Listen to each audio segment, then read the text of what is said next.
things such as Head Start, somehow the only money that didn't stop was the money to him and his organization. Now, I don't know how you can have him be the watchdog as well as the guy that is literally living off of the government. If we want to talk about government welfare, it looks like Elon Musk, because it's my understanding that just on yesterday, a new contract was approved for approximately $300 million for Elon Musk. Once again,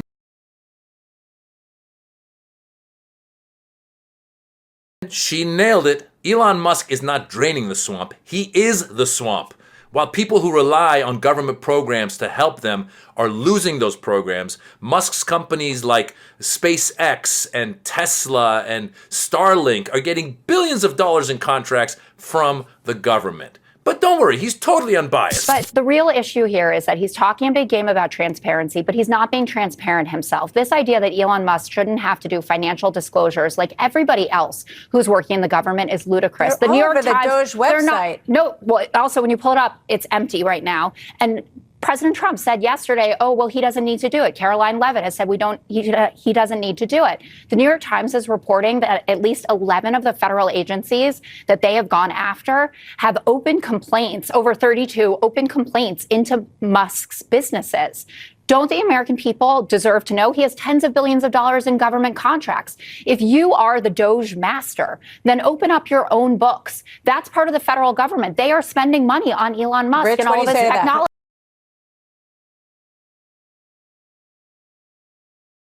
Once again, Jessica Tarlov nails it. Why is Musk asking all of these other agencies to be transparent when he himself is not being transparent?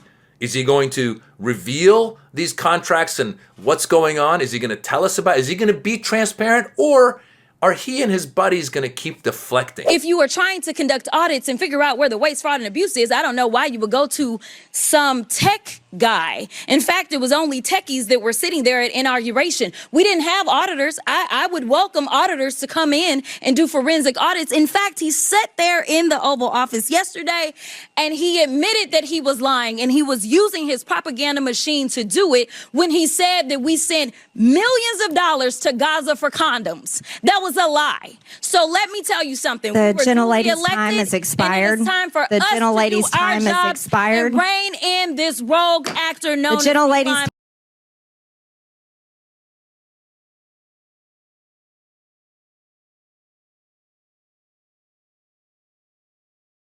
time has expired. That was Marjorie Taylor Greene cutting off Jasmine Crockett when Jasmine Crockett was saying that Elon Musk admitted to lying about us sending $50 million worth of condoms to Gaza and to Hamas.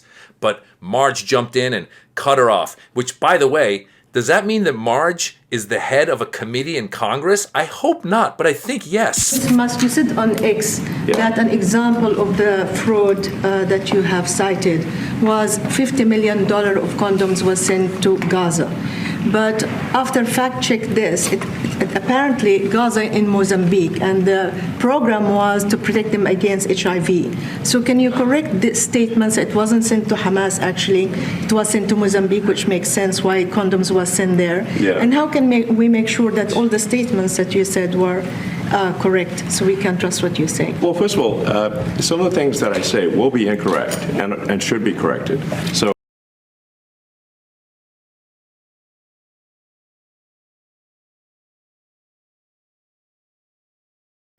nobody's going to bat 1,000. Oh, nobody's going to bat 1,000. I see. Okay, so Musk is just making things up as he goes, and if he's incorrect, he's going to be like, I'm sorry, you should have held me accountable to it, but we've already announced it. I want you to rewind to that video again, and I want you to watch Donald Trump's face at the end when Musk is starting to answer. He's about to answer, and you can see Trump kind of just give this little look where it feels like he's saying like, this guy, I told Elon that, you put me out there, even though Trump doesn't care. He just says whatever he wants. But the whole Gaza thing, I don't know if you remember this. I mean, so much happens now so fast.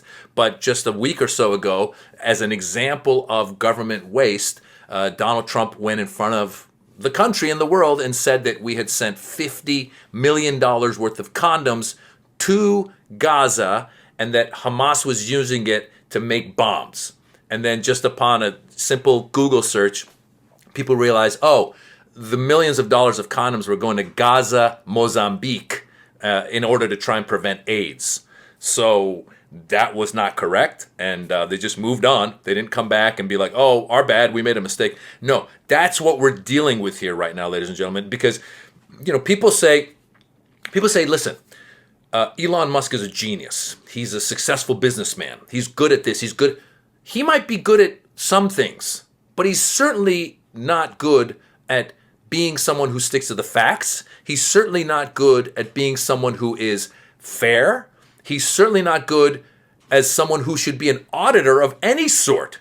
Because once again, the conflicts of interest are so simple, a 5-year-old could see it. This guy's in charge of looking at the government spending, and meanwhile, he's getting government contracts. And when he's asked about it, they go, sir, you're getting all these government contracts. He goes, well, we gave the best bid at the best price. Really? According to who?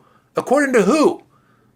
We weren't born yesterday. This is ridiculous. It's such an obvious power grab by the richest man in the world who invested $200 and some odd million into the Trump campaign, and now is there giving he's talking in the White House, in the Oval Office. That's the president is supposed to be talking there, not Elon Musk. You want to talk? Go outside. Go somewhere else. Do your Q&A somewhere else. And admit that you are incorrect in many ways. And admit that you don't have auditors looking at government spending. You have a bunch of these little tech boys sitting there looking at stuff, looking at our social security numbers, getting access to all of our information, and we can't do anything about it? This is quite ridiculous and quite an obvious abuse of power. And all for what? All for what? Because Elon Musk, Peter Thiel, David Sachs, all of these tech bros who worked hard to get into the presidency, they knew that Donald Trump was someone that they could buy. And what they did was, Peter Thiel, for example, helped fund J.D. Vance's campaign for Senate in Ohio. And once J.D. Vance outspent the other guy and won, he then became prominent in the MAGA world. And from there, we see that they also lobbied for him to become the vice president. And that brings them all in, because J.D. Vance had been part of the tech world for a while. So that brings all these guys in. Now they're sitting there. Now they're sitting courtside at the inauguration. Since when do you have the billionaires in the front row? When you're saying, you know what, world, you know what, America, screw all of you and everything else I said about lowering prices and making your lives better. I'm going to make these guys' lives better because I'm going to give them more tax breaks. They're going to make more money. And eventually what's going to happen is there's going to be more disparity of wealth. If you look at it, because the whole idea that these billionaires have is the trickle-down economics thing. They've sold that to the poor, saying, don't worry, if we get rich, you'll get rich, which does not happen. All you got to do is go look at the tax rates from the 70s and 80s and how much more people were paying taxes, and how once those tax rates started getting cut for the rich, the wealth inequality just grew. And the salaries that these people on the bottom part were getting was a lot less than what these people up top were getting. And these people up top were not trickling it down.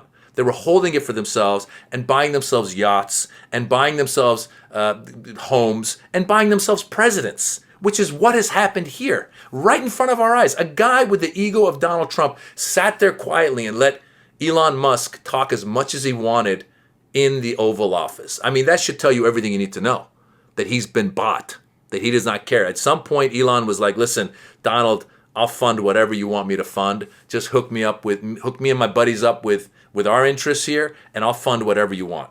Richest man in the world, unelected, running this Doge, Department of Government Efficiency, cutting programs that are needed, not auditing the programs and saying, hey, let's start cutting these parts of it. No, cut the whole thing. Guys, stay home. Don't come to work. USAID, close the offices. We're not going to help out other countries that need our help, that we've committed to helping eradicate diseases and help in any other way. They could come back and haunt us. You saw Jasmine Crockett was saying that they tried to cut those programs for Head Start and a lot of federal funding that they were starting to cut. I'm not saying that I'm for spending more and inefficiently. We should be more efficient. But we need to get people in there who know what they're doing, not a bunch of 20-year-old tech kids who, by the way, from their tweets we find out are racist and not good human beings.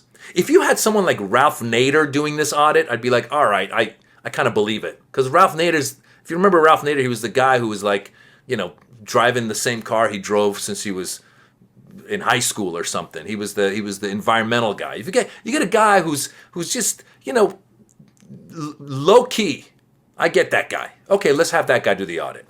But when you get the richest man in the world auditing government spending, and he's getting programs, he's getting contracts from the government, I mean, come on. How blatant can it be? It's so blatant, it's crazy. And this guy's getting away with it. How is this happening? Where's the Congress? Where's the Senate? Republicans don't care. Marjorie Taylor Greene trying to shut down Jasmine Crockett. I think Marjorie Taylor Greene is the head of a committee in Congress. What? Nothing makes sense anymore, ladies and gentlemen. Nothing makes sense. Well, hopefully, fingers crossed, the one last bastion of standing up to these people are the courts. Hopefully, the courts. Let's hope it doesn't get to the Supreme Court, because if any of this stuff goes to the Supreme Court, they're also bought, and they'll just side with Elon and the billionaires. So if you're a billionaire watching this, congratulations, you won. If you're not a billionaire watching this, don't know what to tell you guys. I really don't. Just let's pray for the court systems to hold up until the midterm elections. And when the